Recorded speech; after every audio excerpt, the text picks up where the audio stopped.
Hello everyone, today we have new video review and this time we will check fresh release from Modelcollect. As usual, don't forget to read full review article and check detailed photos here in this link in the video description below. There should be a review article in English and Russian which should contain detailed photos of this kit. So as I said, this is a new Modelcollect release. Some of you already know about it. It was announced quite a long time ago and it copies German E-75 heavy tank with 88 gun. But this time this version is different because it's a master level edition. Why it is called so? Because it includes full interior in 1/72 scale. That's quite impressive and I wonder how easy it will be to combine all those minor parts inside of this tank. And as you can see, package is quite typical. I mean, even thickness of the box does not differ from the typical Modelcollect tank kit. So it's quite interesting how all parts are copied in plastic here. So let's open it. It's a top opening box, by the way, as you can see, and straight away on the top we have figurines in 1/72 scale. That's quite a nice addition, and just give me a second, I want to take a look at them first. Of course we have here all 5 tankmen, and as you can see, some of them are simplified, some of them are made let's say properly detailed from legs to head, but still it's a really nice addition in 1/72 scale. And frankly speaking, I am quite surprised by their detailing. As you can see, they're quite small. I mean, I can show comparison with my finger. They're really tiny, but detailing and features look quite nice, and I hope it will be easy to paint them and get a proper result, especially if you don't have any experience with figurines. That might be tricky in such small scale.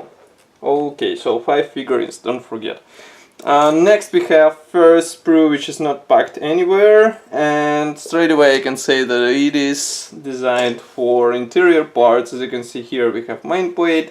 That's a power station, let's say, which combines the transmission and some engine parts. Here we have another transmission parts, steering wheel, some spars, radio station.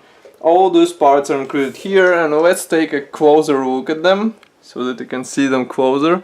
Here they are. Molding quality is typical for this manufacturer. I don't see any flash on the parts, but it might be tricky to separate some of those due to thick attachment points.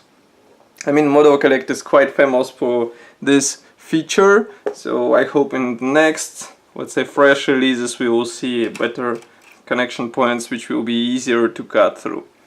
Next we have another interior sprue. I guess all interior sprues are not packed into the plastic bag. This one carries parts for the turret. We have here the interior part of the main gun, and as you can see, it should be combined out of 2 parts. So it might be tricky to avoid any possible seams on those parts, especially if you consider small scale of those elements. Next we have sprue with top hull part. Here it is. Don't be surprised with turret parts from E50. Those won't be used in this kit because we have larger turret in the kit, but still this one is quite nice. And don't forget that you can also open engine, which we will see further in the video review. Next we have another sprue with main gun parts. I'm not sure why we have several versions. Maybe it is designed for use with different main gun types, but it is as it is, and of course it will go into your spare parts. Now the nice feature here is that all ammo racks are molded as one-piece parts, as you can see here, so you won't have to waste your time while trying to attach any separate rounds to the to the brackets. But the bad point about it is that painting might be a bit tricky because you'll have to paint it somehow, all those round ends in a brass color. Next we have another part with main gun elements here and also some turret discs. This part obviously will be used with E50. And the last unpacked or opened plastic sprue. This one packs external elements. We have here towing cables, side skirts, engine bay cover, and some internal elements for the fuel tanks. And one piece part which is not packed into any plastic bag is actually a hull. As you can see, it is molded as let's say top-like part. Of course, we will have to add the rear armor wall, we will have to add suspension elements and top segment, but otherwise it looks quite fine. And again, I am quite interested how all internals will fit here. Next we have separate plastic bag with more sprues. Actually, that's quite amazing amount of part for the 1/72 scale kit, and I think that will be quite a demanding project because of the size and also because of the, let's say, striving to the best.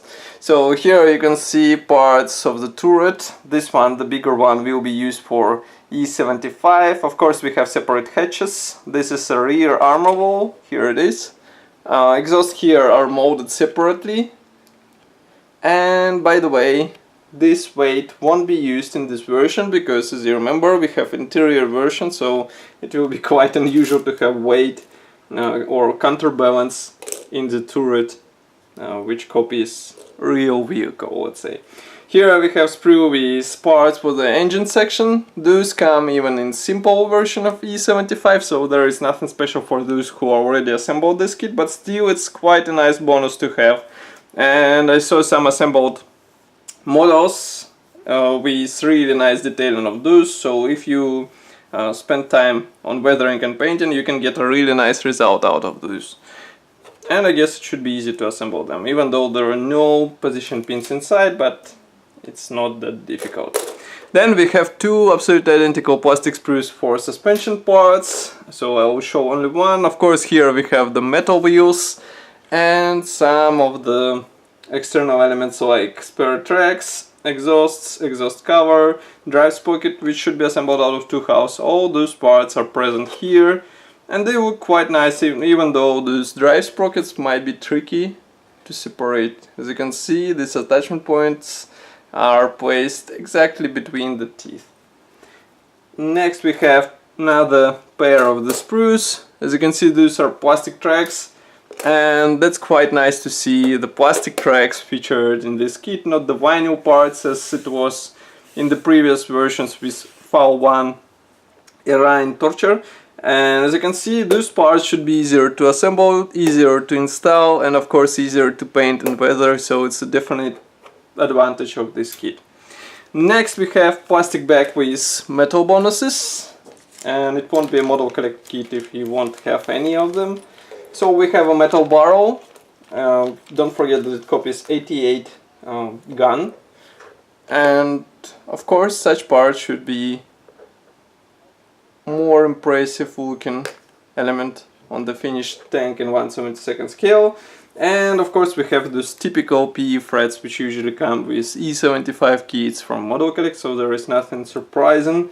All those parts will be used for external detailing, and I am quite surprised that there are no PE parts for internal detailing, even though they could have improved detailing with help of those tiny metal bits. And now, surprise surprise, there is another PE thread on the bottom, and this one packs all parts for the interior and also for exterior. As you can see, you will be able to replicate mud guards as far as you can guess, and some internal handles, brackets and other stuff. But we will check it further in the video review while checking this assembly manual. Actually, there is no decal sheet in this kit, or maybe it is hidden here in assembly manual. No, it is not hidden in assembly manual, so I guess you have to source it, even though it should be included. So I guess it is a problem of my kit, but be sure to check it in order to have it. But this is a quite generic set of decals, so if you want to replicate something more serious, I would advise to paint it with your own hands. So, assembly manual is also typical for Modelcollect. We have short history note, parts map, then beginning our assembly process starts. As you can see, it starts with a turret. We use PE parts for the turret. Also we use PE parts for the ammo racks. Then we use them for the engine cover, for the side skirts, and for external detailing as well. So as you can see, first you will be assembling whole lower part of the hull, even suspension and wheels. Then you insert the engine, and only then you start to build the other interior parts which should be inserted into the frontal part of this vehicle. And frankly speaking, there is also P parts employed for some dashboards and internal elements, again for armor racks and for some rear section parts as well. So all side skirts will be replicated with P parts, and they will be more up to scale, especially on such small model it will be noticeable. And here we have two marking options which were developed in cooperation with AMOMIC, and of course nobody stops you from implementing some alternative marking on your small E-75. So that's all for this video review. I hope you enjoyed it. We have another nice kit from Modelcollect, and it's really good to see that they are trying to introduce something new to the 72nd scale tanks. I think this kit will be interesting for professionals who would like to build some more detailed model, but of course write your opinion here in the comment section below. And if you would like to help us, you want to see more video reviews like this, press the like button and subscribe to our YouTube channel. I will see you in the next video review. Bye!